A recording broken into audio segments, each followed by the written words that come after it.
நம்ம முதல் பாடலை பார்க்கலாம்.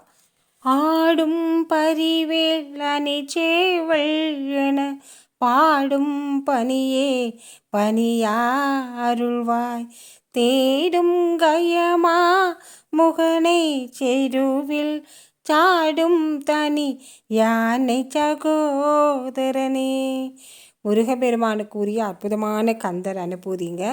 முருகப்பெருமானுடைய கைகளில் அழகாக வீற்றிருக்கக்கூடிய அந்த அற்புதமான சக்தி வாய்ந்த வேல் நமக்கெல்லாம் வாழ்க்கையில் வெற்றியை கொடுக்கக்கூடிய வெற்றி வேலை பற்றியும் அவருடைய சேவலை பற்றியும் நம்ம போய் என்ன கேட்டாலும் உன்னோட பக்தன் வந்திருக்கிறான் பார் அப்படின்னு சொல்லி முருகப்பெருமான் கிட்ட நம்மை காட்டி கொடுக்கக்கூடிய அந்த சேவலை பற்றியும், மயில் வாகனமாக முருகப்பெருமானுடைய அழகான ஆடி வரும் குதிரையை போன்று வேகமான மயிலை வாகனமாக கொண்ட முருகப்பெருமானை பற்றியும் எந்த நேரமும் சிந்திச்சுட்டு பாடிக்கிட்டும் அவருடைய பெருமைகளை பேசிக்கிட்டுமே இருக்கணும் அப்படிங்கிற அற்புதமான வரத்தை எனக்கு கொடு முருகப்பெருமானே.